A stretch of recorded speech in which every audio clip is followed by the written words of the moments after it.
अस्सलाम वालेकुम रहमतुल्लाहि व बरकातुहू मराकेश वशी सुबह मन महलका बोलो दिली जुलान की अंजी शुमारा सजना वशतना उम्मीद करना कि शमे सोबे में दार चवशियन ची तो दुआ करना अल्लाह पाक हमें ये शय सोबे में दार था चवशियन ची बोली चारुका अक्सर मैं दिले जो अस्ती मैं दिले तुका नाराज़गी या मैं दिले तुका यक दिगरा निवासता जो फीलिंग्स बनती जो मारिश बनती या मैं दिली तुका दुख बीती या मैं बाज़ उदास भी या मैं बाज़ नाउम्मीद भी शिव सरनाची मजनी मसला हमशे कि मैं हर कसीज का उम्मीद लाजिम करनी होती भले दुखमी मसला हमशे कि माए सरा कसी उम्मीद मका मतलब माँ कसी उम्मीद है पूरा बह गई या न बह गई आ मसला मारा नहीं लेकिन माँ हर मर्दों में सरा उम्मीद जो इरकनी ज़ाहिर बरे इंसान ही आई वती लाइफ है अगर उम्मीद पूछी तो मारा आई ये बाज़ दुख भी और तकरीबन दुनिया में गमे तो का मुब्तला ही खैर होती उम्मीद है सिर्फ अल्लाह पाक की ज़ात को बिकने तवक्कल या कंची मजनी ताकत है कि हमारा दुनिया से दीर भी का और दुनिया करीब भी का तो तवक्कल बिकने सिर्फ रब ज़ात एक बाकी इंसान ज़ात है तो क्या चाहिए इंसान को जाम हम शिकला भी एक ताकत नहीं कि मैं उम्मीद पूरा हुआ खैर मच्छी में मरागेश बिंदाता बाज़ बेहतरीन तरीका स्टार्ट करने पड़ कि मैं मच्छी में मरागेश बाज़ इंफॉर्मेटिव मरागेश है शुमा में मर्ची गिंदगी के मालिका जो एक आज से अमरे चिया बारी मनी लहजा मर्ची अंटी और मौजूदा हालात तुका मौजूदा दौर तुका जो बीमारी यानी आमाचा में चोक मवत फ्लू बैगी बेमकसद तपी बुखार गिर गई तप गिर गई मर्दमाना फीवर गिर गई इसी अलावा डेंगू बाज़ ख़राबी सूरत हाल तब मलेरिया गेश्तरंची गेश्तर मर्दमाना बैगी और अंची मौजूदा हालात जो अड़ो जंजाली और बीमारियाँ शानी बाबत गप करी और ऐशांची चूँ अति बचाव बिकनी सेफ्टी चूँ बिकनी हिफाजत चूँ बिकनी और मर्ची में गप कर गए वास्ता का डॉक्टर फैज़ान तारिक अस्सलाम वालेकुम सर वेलकम करते हैं आपको प्रोग्राम में डॉक्टर फैज़ान तारिक जो से MBBS खुद की डॉ मेडिकल कॉलेज जो FCPS खुद की मेडिसिन है तुका और मर्ची डॉक्टर फैज़ान जो से मारा नाती सरपदीदा वैसे ही ताल्लुक मुर्शिद हॉस्पिटल छी तो जी सबसे पहले तो आप अपने बारे में ज़रा तफसील से बताएं। अच्छा मेरा नाम डॉक्टर फैज़ान है और मैंने डॉ मेडिकल कॉलेज से MBBS किया है उसके बाद फिर मैंने सिविल हॉस्पिटल कराची से ही अपनी मेडिसिन में रेजिडेंसी करके उसमें उधर से पार्ट 2 क्लियर करके अब मैं मुर्शिद हॉस्पिटल में एज आ कंसल्टेंट मेडिसिन हूँ। और आज का जो हमारा टॉपिक है जो कि तकरीबन गालिबन डॉक्टर साहब ने खुद ही रखा है कि हम अवेयरनेस देंगे लोगों को जो मौजूदा दौर में जो बीमारियां हैं ये लगती बड़ी छोटी बीमारियां हैं वैसे मलेरिया हमारे यहाँ तो बुखार आम बुखार की तरह हो चुकी है बीमारी जी जी लेकिन फिर भी बहुत से लोगों को पता नहीं कि ये जानलेवा बीमारी भी हो सकती है और मलेरिया का जो बुखार है अक्सर पता नहीं चलता मैंने अक्सर लोगों को देखा है जो रात को बुखार होता है सुबह बिल्कुल नॉर्मल हो जाते हैं तो उनको पता नहीं चलता कि उनको एक्चुअली मलेरिया है तो मलेरिया के बारे में ज़रा बताइए क्या बीमारी है कैसे फैलती है और क्या ये वाकई मच्छर के काटने से ही मलेरिया हो जाती है आप मुझे बताएं। देखिए असली में जो मलेरिया है वो खुद एक प्लाज्मोडियम प्रोटोजोआ है ठीक है लेकिन वो होता एनाफिलिस मस्कीटो के काटने से ही होता है उसके अलावा नहीं होता ठीक है। अब होता ये है कि जैसे हम लोगों ने जैसे अभी सैलाब वगैरह आया या फिर वैसे ही गंदगी है उधर पे मच्छर की परवरिश हो रही है तो वो आके जैसे सर्दियों के दिन है तो वो आपको काटते हैं उसकी वजह से मलेरिया फैल जाता है मलेरिया डेंगू दोनों ही इस वजह से फैलते हैं ठीक है। हम लोगों को जो बेसिकली इसमें अपना ख्याल रखना होता है कि हम जैसे शाम और सुबह के वक्त घर से जब बाहर निकलें तो हम पूरी स्लीप वाली शर्टें वगैरह पहने ताकि मच्छर हमें ना काट सकें रिप्लेंटेंट होते हैं वो लगाएं ताकि हमसे मच्छर दूर रहें हम रात सोते हुए घर में नेट का इस्तेमाल करें ये एहतियाती तदाबीर है जो हम घरों में कर सकते जी जी और सबसे ज़्यादा ये है कि सफाई का ख्याल देखिए सफाई होगी तो ज़्यादा मसला ही हमारे यहाँ यही है सफाई होगी तो मच्छर नहीं होंगे तो ये चीज़ भी नहीं बढ़ेगी ठीक है। अभी जैसे हम लोग यहाँ सैलाब वगैरह या इस तरह की कोई भी चीज़ें आती हैं तो उसकी वजह से पानी बहुत ज़्यादा खड़ा होता है ठीक है उधर सही तरीके से हम स्प्रे भी नहीं हो पाता स्प्रे की बहुत ज़रूरत है वास्ट लेवल पे कि बहुत बड़े बड़े स्प्रेस हों जिसकी वजह से मच्छर का ही खात्मा हो जाए जब मच्छर का खात्मा होगा तो जो कि गालिबन प्रोवाइड तो किया जा रहा है लेकिन मुझे नहीं लगता कि उन स्प्रेज में इतनी ताकत है कि मच्छरों का खात्मा हो रहा है वाकई में। सैलाब ज़दगान की जैसे कि आपने बात की कि वहाँ पे मलेरिया तो हर कोई दूसरा बंदा जब आता है सोशल एक्टिविस्ट से हम जब रब्ता करते हैं तो हमें पता चलता है कि वहाँ पे मलेरिया टाइफाइड ऐसे बुखार तो फैल चुके हैं और आप क्योंकि बलूचिस्तान के भी करीब हैं तो आप मुर्शिद हॉस्पिटल में ऐसे वेलफेयर्स हैं डॉक्टर साहब लास्ट में खुद मज़ीद बताएंगे कि उन्होंने बहुत अच्छा सिस्टम रखा है कि ऐसे वेलफेयर्स हैं जो ऐसे लोगों के लिए फ्री इलाज प्रोवाइड करता है। लेकिन अगर आपको देखूँ, क्या सूरत हाल वहाँ की, क्या सूरत हाल आपको नज़र आ रहे हैं? देखें, स्टार्टिंग से हम मुर्शिद अस्पताल से जैसी सैलाब आया था तो हमने वहाँ पे कैंप लगाना शुरू किए थे, ठीक है। कैंप में हम जाके यही, वहाँ पे तो फ्री दवाइयाँ, फ्री टेस्टिंग थी, मलेरिया की भी और डेंगू की भी। कहाँ पे कैंप हमने अंदरूनी सिंध हर जगह पे लगाया, तकरीबन 118, ताकि उनको आने जाने में आसानी हो। आने जाने के हमने तो जहाँ पे सैलाब था उसके पास ही कैंप लगाया और वहाँ पे मुफ्त दवाइयाँ और मुफ्त टेस्ट किए, क्योंकि इशू ये होता है कि वो जो बेचारे होते हैं, ठीक है, उधर बीमारियाँ बहुत ज़्यादा फूट रही थी, जैसे मलेरिया, डेंगू, पानी भी था, उसके अलावा ये कि जिल्द की बीमारियों का भी बहुत ज़्यादा वहाँ पर मसला था, ठीक है। तो वहाँ पर हमने एक कैंप किए, ठीक है। उसके अलावा ये कि आपको पता है कि मुर्शिद अस्पताल ने मलेरिया और डेंगू का टेस्ट अगस्त से फ्री कर दिया, बिल्कुल फ्री। जहां बाहर आपके 2000-3000 इन टेस्ट पे लगते हैं, वो बिल्कुल फ्री हर बंदे के लिए। अच्छा, बाज़ औकात में इनकी बात काटती चलो, बाज़ औकात जो है हम लोग घर में बैठ जाते, हम लोग नहीं, जो लोग मुश्किल से बेचारे बिल पे करने के लिए अपनी इनकम निकालते हैं, बाज़ औकात वो घर में बैठ जाते हैं, वो टेस्ट नहीं करवाते बच्चे का, या प्रॉपर टेस्ट नहीं होता, इसीलिए भी ज़्यादा मसला। तो हाँ, जब अब फ्री टेस्ट हो रहे हैं, पेशेंट जैसे आता, हमने तकरीबन सिर्फ अस्पताल की अगर मैं बात करूं तो 60,000 टेस्ट किए, ठीक है। और उसके बाद फिर आपको तो जैसे पता है कि सैलाब वाले भी और उसके अलावा भी सेहत कार्ड वाले भी, सबका फ्री इलाज, हर चीज़। बात ये होती है कि मलेरिया हमें ऐसे छोटी बीमारी लगती है, लेकिन अगर वक्त पे उसकी भी ट्रीटमेंट नहीं हो तो जान जाने का अंदेशा होता है, ठीक है।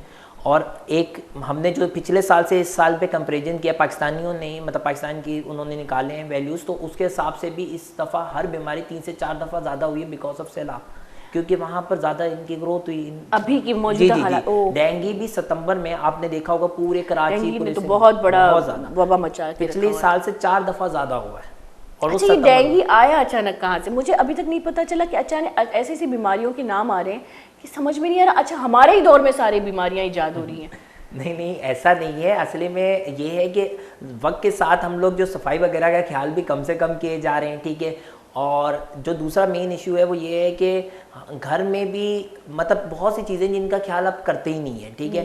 अब डेंगू थोड़ा सा मलेरिया से अलग है, वो उसके लिए ये होता है कि हम घर में पानी ना जमा करके रखें, ठीक है। और हमारा यही होता है कि भाई मसाइल घर में कि पानी नहीं आ रहा तो पानी जो बाल्टियों में जमा करके रखते हैं उस पर ढक्कन वगैरह डालते नहीं है, उन बाल्टियों में ही ज़्यादा जो है वो डेंगू के वायरस मतलब वो मस्किटो लेती है। और अभी जबकि पानी की किल्लत है तो लोग जो है बाल्टियां भर के रखते हैं अपने बाथरूम में या सहन में। अगर रखनी है तो वो कवर करके रखें। अब ये कवर करने वाला इशू नहीं है कि कवर कोई करता नहीं है, वो सिर्फ रखी होती है। और सबसे अच्छी डेंगू वायरस को जो मस्किटो एडीज मस्किटो लेती है उसके लिए सबसे ज़्यादा वो साफ़ पानी में आती है, उसके लिए गंदे पानी की ज़रूरत नहीं है, वो साफ़ पानी में घर में बैठ के। अच्छा, मैं हमेशा ये बात सोचती थी कि मैं कोई मेरे पास आए तो मैं उससे पूछूं, खासकर आप जैसे लोग जो इस फील्ड के हैं, जब डेंगू आया था, वैसे हम मलेरिया पे बात करेंगे, लेकिन जब डेंगू आया था तो मतलब एक इस टाइम पे डेंगू काटेगा, इस टाइम पे नहीं काटेगा, ये टाइमिंग का और उसके नेचर का, उसकी फितरत का पता कैसे चला? देखिए, ये तो साइंस के लिहाज से इन्होंने चेकिंग की तो सबसे ज़्यादा अभी भी ये बोला जाता है कि बिल्कुल जब सुबह हो रही हो और जब सूरज ढल रहा हो उस वक्त आपने भी देखे होंगे, कभी घर से बाहर निकलेंगे तो मच्छर एक बहुत ज़्यादा तादाद में होते हैं, तो उस वक्त उनके काटने का ज़्यादा वो होता है। और दूसरी बात ये है कि जो ये डेंगू वाला मच्छर है, मतलब जो जिसने ये डेंगू एक वैसे वायरस है, ठीक है, आरएनए वायरस है, तो ये जो मच्छर ने डेंगू लेता है वो जब तक उसकी डेथ नहीं होती उसकी पूरी लाइफ स्पैन में वो कैरी करता है कि वो बार बार बंदों को हिट कर सकता है। और जो एक और मसला है वो ये है जो हमने सैलाब वाले मामला में भी देखा कि वहाँ लोग कंजस्टेड रहते हैं, ठीक है। अब एक को मलेरिया हो गया ना, मच्छर ने दोबारा उसको कट करना है, उसके बाद दूसरे को जाके इंजेक्ट कर देगा, तो ये साइकिल बढ़ती गई और वो पेशेंट्स इसमें मुलविस होते गए। अच्छा, इसके अलावा मलेरिया पे बात करेंगे कि मलेरिया हमारे कौन कौन से अज़ाओं को मुतासिर कर सकती है और ये बीमारी हमें कितने मुश्किलात में डाल सकती है।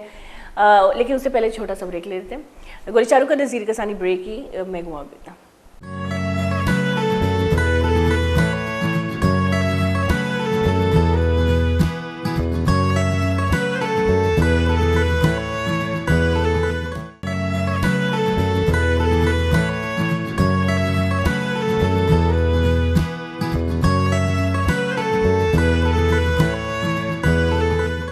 वशत के गुली चारू का ब्रेकर जी सारे चुके में मलेरिया है, डेंगू बाप तक गप कर गए थे, मलेरिया बाप तक गप कर गए थे। डॉक्टर साहब हमारा गुशगा है, डॉक्टर साहब बचपन से डॉक्टर साहब ये मुंह पे बस चिपका हुआ है।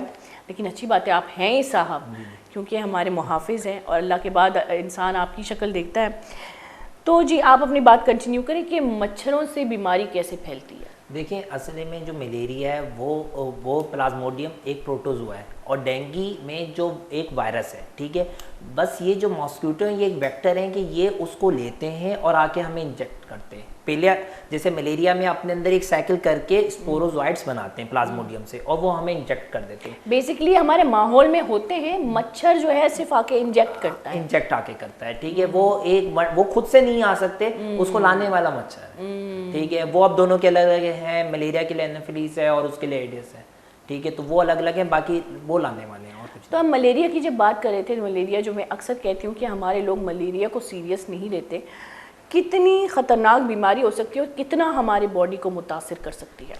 देखिए सबसे पहले जब कोई भी मच्छर हमें काटता है तो वो जाके लीवर पे एक्ट करता है, ठीक है। उसके बाद वो लीवर में शाजाइंट बन के मीरोजॉइट सिक्रीट्स होते हैं जो जाके हमारे रेड ब्लड सेल को तोड़ते हैं। अच्छा, अगर हम उसका प्रॉपर इलाज ना करें तब जाके हमारे लीवर पे वो अटैक करते हैं। लीवर पे भी और सेल तोड़ते हैं। तो आपने देखा होगा ज़्यादातर जो मलेरिया वाले पेशेंट होते हैं उनको कभी कभी आपने देखा होगा पीलिया भी हो रहा होता है और उनके अंदर खून की कमी भी हो जाती है। लोग कह रहे होते हैं कि इसको खून कम हो गया, खून लगाना है, ठीक है। तो ये खून एक तो खून की कमी करता है, ठीक है, और जिगर को भी असर करता है, और अगर ये बहुत ज़्यादा बढ़ जाए तो गुर्दे पे असर करता है और पेशेंट बेहोशी के आलम में भी चले जाते हैं, जिसको हम सेरिब्रल मलेरिया भी कहते हैं, ठीक है। और उसके मतलब पेशेंट बेहोशी में चले जाता है, उसकी शुगर भी कम होने लग जाती है क्योंकि लीवर ही ग्लूकोनियोजेनेसिस करके मतलब शुगर बनाती है, तो वो भी कम हो जाती है। तो उस सेरिब्रल मलेरिया इन सब की मोर्टेलिटीज़ है, मतलब इसकी वजह से मरीज मर भी सकता है। तो इसको वक्त पे सीरियस लेकर इसकी ट्रीटमेंट स्टार्ट कर देनी होती है मलेरिया की। और ये बेसिकली इस पे डिपेंड करता है कि कितना पैरासाइटिक लोड है। अगर वो 5% से ज़्यादा है, पूरी बॉडी में 5% से ज़्यादा पैरासाइटिक लोड है, तो ये भी लोड भी टेस्ट में आ जाता है। वो लोड ज़्यादा है तो मतलब ये कि सीवियर मलेरिया, ठीक है। और फिर उसके लिए आपको आईवी फॉर्म में इसकी ट्रीटमेंट दी जाती है, और बहुत ज़्यादा हर चीज़ को जैसे शुगर वगैरह इन सब चीज़ों को मेंटेन करके चलना होता है, ठीक है। इन सब चीज़ों को मेंटेन करके चलना होता है। अच्छा, मैं क्या पूछ रही थी, क्योंकि मैं वहाँ पे टॉक बैक पे हम बातें हो रही थी, तो मैं एक बात पूछ रही थी आपसे कि आपने अपने सामने, क्योंकि आपकी फील्ड ही यही है, क्योंकि मैंने अपने सामने मलेरिया के इतने ख़तरनाक केसेस नहीं देखे हैं, क्योंकि मैंने जितने भी देखे हैं उनका इलाज हुआ है, वो नॉर्मली अपने घर में फिर नॉर्मली एक हफ्ते बाद वो नॉर्मल स्टेज पे आ चुके हैं। आपने अपने सामने मलेरिया के कितने ख़तरनाक केसेस देखे हैं? मैंने अपने सामने और किस किस नौइयत के देखे हैं?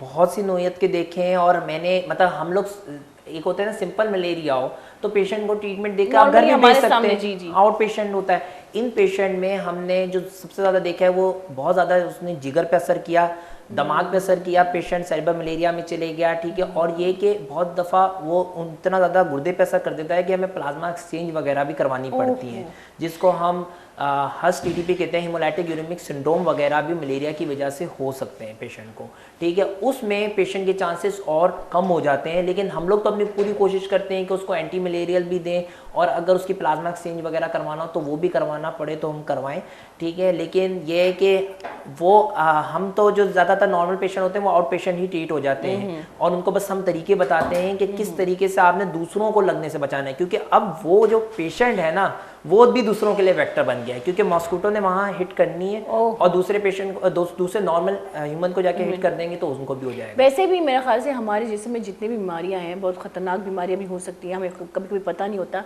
तो मॉस्किटो सबसे बड़ा जो है ना वो वजह होती है इधर से उधर ले जाने, इधर से उधर ले ये देखिए ये जो मलेरिया ये डेंगू है ना। अच्छा, यहाँ पे हमारे साथ कॉलर भी हैं, फिर हम आपकी बातें कंटिन्यू करेंगे। पंजगूर अंशी द्रोशम मैं गप करेंगे लुटी। अस्सलाम वालेकुम रहमतुल्लाहि व बरकातहू।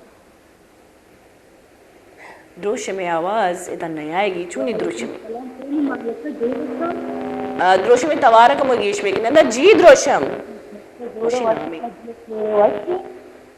तई तवार पैदा किया तो तू टीवी तवारा बंद करे।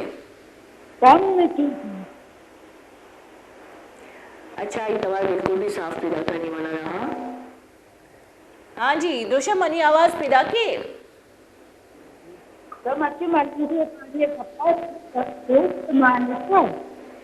अच्छी घुस गए तो मनाबर मत ठीक घुस गए। और मच्छी मलेरिया बारी है। अच्छा मलेरिया बारे गप्पा याओ तई लोग अल्लाह मका कधी यांची आम्ही यांची बिता की तो मलेरिया बीमारी लोग आमाच बितगा कसे हाँ तो मेरे साथ दोस्त जागृति प्रोग्राम में 4 नंबर अजंत नंबर है न लगी नसक दोस्त है मनी ग्वाहर तो पंजगूर चक्कर ये दे सर्दी है बेचारी पंजगूरे मौसम चोने पहला में तो बुगो ब्याह पे वास्ता शौकी सूटी पंजगूरी दूसरा ब्याह चक्कर ये मनी लोगा बेदार कुर्बान मन कुर्बान जब भी काया द्रोशम इंशाल्लाह मती लोगा काया शालम तिराया चार मार वक्त आरुति प्रोग्राम भी मन टीवी दिमती प्रोग्राम चारी शमे हमें मोहब्बत नहीं शमे हमें मोहब्बत मनारा अल्लाह नेमगा अमेक शुक्र अदा बेकना बाज कम्मे के अल्लाह पाक शमे दिला मनी वस्ता मेहर दूसरी कुता मन ती बाज मेहर करम निगवार बाज बाज मेहनतवार कौन को अल्लाह की हिफाजत तब एक ब्याह पंजगूरती रहा चारे गाँव आया बेचार जरूर कया पंजगूरा इंशाल्लाह ब्याह पंजगूरा जी वैसे मैं वाह दिखता मैं बर्फीला जगह है पंजगूरा बर्फ नीची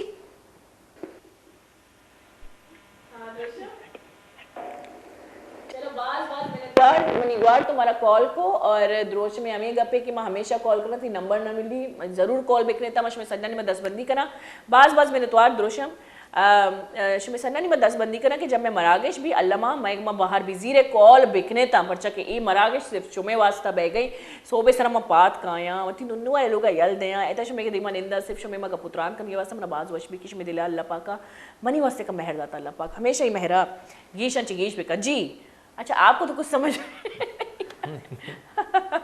मैं थोड़ी सी वो भी हो जाती हूँ क्योंकि अलग जबान है लेकिन थैंक यू सो मच कि आप लोग भी समझते हैं इस बात को जी जनाब आप बात को कंटिन्यू करें हम मलेरिया के बारे में बात कर रहे थे कि मलेरिया जो है किस इनिशियल मतलब उसकी स्टेजेस बहुत ख़तरनाक भी हो सकती हैं बहुत ख़तरनाक हो सकती हैं और इसमें जान जाने का भी अंदेशा होता है ठीक है तो फ़ौरन वक्त पे अगर उसको अस्पताल में लेकर आया जाए जैसे और अल्लाह शुक्र है हमारे अपने अस्पताल में फ्री टेस्ट हो रहे थे तो लोगों का ज़्यादा रुझान था कि भाई आके हम वो ना तो लोग पैसे की वजह से बहुत पीछे हट जाते हैं फ्री ट्रीटमेंट और फ्री इलाज यही चीज़ होती है यही हमारा भी मुर्शिद हॉस्पिटल का भी यही एक एम है कि हम फ्री ट्रीटमेंट और फ्री टेस्ट करें ताकि ज़्यादा से ज़्यादा लोगों को फ़ायदा हो सके। अच्छा बाज़ औक़ात आजकल ये हो रहा है जो सुनने को मुझे आ रहा है वैसे ज़्यादा नहीं हो रहा लेकिन माइनस ऐसे केस हो रहे हैं कि लोग जाते हैं टेस्ट करवाने लेकिन वहाँ पे आ जाता है टाइफाइड और डॉक्टर जो है वो टाइफाइड का इलाज करने लग जाता है और बाद में पता चलता है कि उसको है मलेरिया। अच्छा तो ये क्या सिचुएशन है? अब इसमें चीज़ क्या है कि एक होता है विडाल टेस्ट जिसको कहते हैं टाइफाइड IgM IgG वो पहले ज़माने में टेस्ट होता था आज से 15-20 साल पहले अब उस पर टाइफाइड नहीं आता लेकिन कुछ लोग गलत मरीज को इन्फॉर्मेशन दे देते हैं कि देखो ये तुम्हारा टाइफाइड आ गया ठीक है ऐसे नहीं होता टाइफाइड के लिए ब्लड CS करवाना होता है उसमें टाइफाइड आता है तो पेशेंट को टाइफाइड होता है और ज़्यादातर जो इधर उधर वो टेस्ट हो जाता है ठीक है एक आम सेट हल्के फुल्के सेटअप में और वो मरीज लेकर बेचारा ये समझ रहा होता है मुझे टाइफाइड है वो डॉक्टर को वो रिपोर्ट दिखाए बगैर बोल देता है कि मैं टाइफाइड हूँ डॉक्टर समझता है कि शायद ब्लड CS पे आया है और वो उस ट्रीटमेंट की तरफ जाता है। तो मलेरिया के बेसिक टेस्ट कौन से हैं? मलेरिया के बेसिक टेस्ट MPICT होता है ठीक है सही है और ये एक MP टेस्ट पर हम ये नहीं कह सकते कि मलेरिया नहीं है हमें 3 टेस्ट करने होते हैं ठीक है 3 टेस्ट तकरीबन 24 घंटों के फ़र्क से करने होते हैं और सबसे अच्छा पॉजिटिव आने का तब चांस होता है जब पेशेंट को हाई ग्रेड फीवर आता है जैसे ही लीवर से वो शाजाइन रैप्चर होता है और मीरोजॉइड निकल के हमारे रेड ब्लड सेल पे ऐड करते हैं उस वक्त का लिया हुए खून में ज़्यादा चांसेस होते हैं कि पॉजिटिव आए तो MP जो है मलेरिया पैरासाइट वो 3 दफ़ा हम टेस्ट करते हैं। तो ये सेंसिटिविटी जो है डॉक्टर को ज़्यादा गौर करना चाहिए कि किस तरफ मरीज को थोड़ा अवॉइड करने के लिए।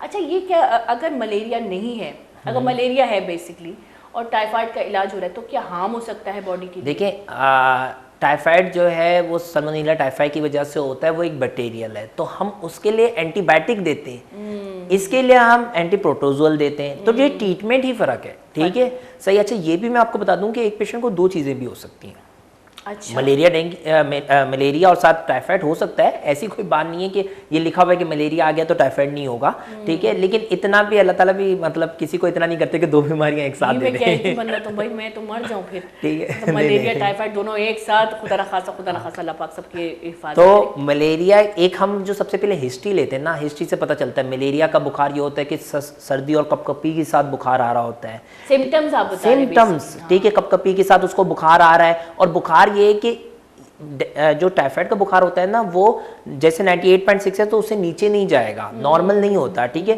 जबकि मलेरिया का बुखार की एक पीक आती है, उसके बाद फिर वो नॉर्मल हो जाता है, फिर 24-48 घंटे बाद। मलेरिया का जो बुखार है वो रात को ही आता है, वो रात को आ सकता है, असली में वो साइकिल्स पे होता है, मतलब अभी आया तो 24 से 48 घंटे के बाद दोबारा आएगा।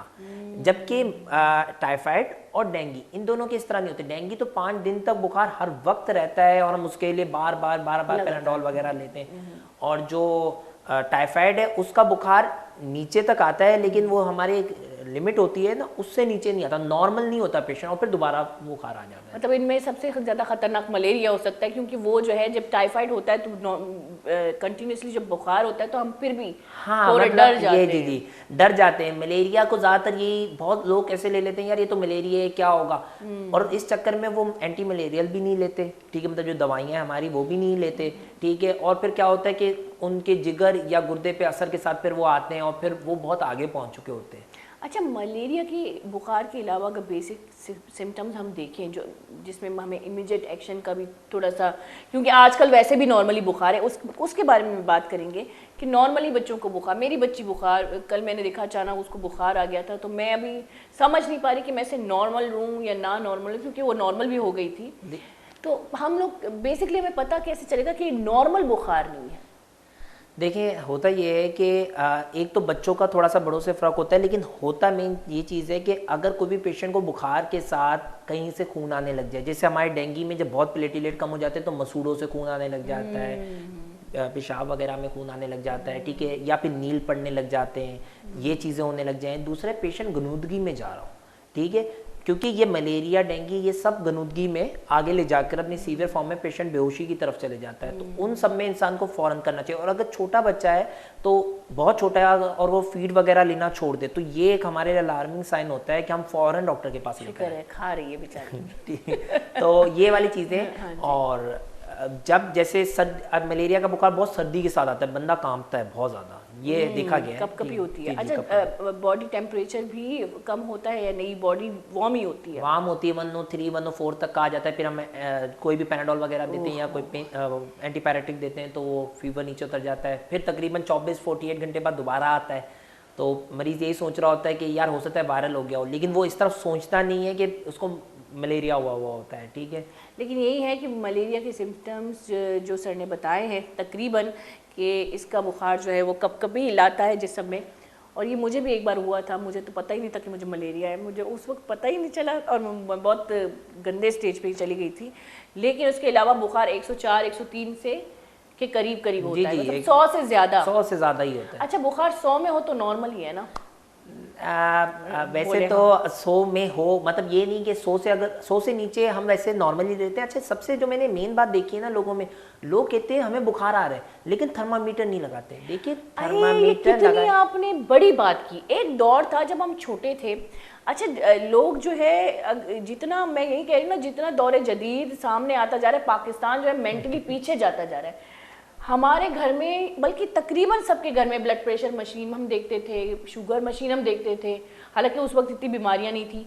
थर्मामीटर तो हर घर में मौजूद था। आजकल के दौर में आप यकीन करें, थर्मामीटर अगर किसी को बोल दें, कौन ले थर्मामीटर, बस इसको बुखार है। अच्छा, छोटे छोटे बच्चों को सिर्फ ये करके जो है बुखार इंडिकेट करते हैं और उनको दवाइयाँ पिला रहे होते हैं। ये बिल्कुल भी सही चीज़ नहीं है, क्योंकि मसला ये होता है कि जब तक हमें पता नहीं ना बुखार कितना है और दवाई लेने पे कितना उतरा है, तब तक नहीं। ये एक कल्चर बना हुआ है कि उनको लगता है कि गर्म हो रहा है, जिससे हम वो दो एंटीपायरेटिक्स की टैबलेट ले लेते हैं, ठीक है। इस तरीके से फ़ायदा नहीं होगा, क्योंकि पता भी नहीं चलेगा बुखार है या नहीं है। कुछ लोग को बुखार होता नहीं है और वो सिर्फ घाम से बचने के लिए भी ये कह रहे होते कि मुझे गर्मी है गर्मी, जब तक थर्मामीटर लगाए, यहाँ तक कि हम जब अपने अस्पताल में मेरे एडमिट होते हैं मरीज को, तो उसको फिर रेगुलर थर्मामीटर लगा के, वो भले नहीं भी कह रहा हो ना तब भी 4-6 आवरली थर्मामीटर लगा के चेक करते हैं।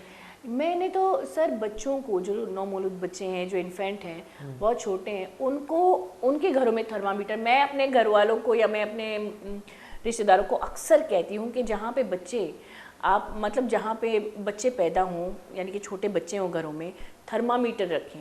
क्योंकि अक्सर हमारी औरतें क्या करती हैं, सिर्फ बच्चों पे हाथ लगाती है, बच्चा थोड़ा सुस्त हो जाता है या नींद से उठता है तो बॉडी वैसे भी गर्म होती है, तो वो क्या करते हैं कि वो थर्मामीटर का इस्तेमाल नहीं करते, वो हाथ से ही पता चलता है उनके कि बुखार है और वो दवाइयाँ पिला रहे होते हैं, उनको पता नहीं होता कि कितना खतरनाक है। नहीं, क्योंकि बच्चों में तो ये ज़रूर है कि अगर बुखार आ रहा है तो हमें उसे चार्ट करना है ताकि हम आगे की ट्रीटमेंट उसके, क्योंकि बच्चों जो है ना, 1 महीने से छोटा बच्चा या 1 साल से छोटा, उसको इन्फेक्शन लगने के बहुत ज़्यादा चांसेस होते हैं, ठीक है। तो उसके लिए, और उसके लिए क्या, बड़ों के लिए भी ये ज़रूरी है कि आप थर्मामीटर पे पहले मेजर करें कितना है बुखार, ताकि उसके हिसाब से आगे चल सके और ट्रीटमेंट दे सके ना, वरना फिर हमें समझ भी नहीं आएगा। कभी कभी ये भी देखा गया कि लोग खुद से दवाइयाँ ले रहे होते हैं, ये खुद से दवाइयाँ लेने का कल्चर भी एक तरीके से बहुत गलत है, क्योंकि तो हमारा बहुत बड़ा पाकिस्तानी कल्चर है कि वो खुद से दवाइयाँ ले रहे होते हैं, उनको कोई अदराक भी नहीं होता कि उनके साथ क्या चल रहा है, बस वो दवाइयाँ लिए जा रहे होते हैं।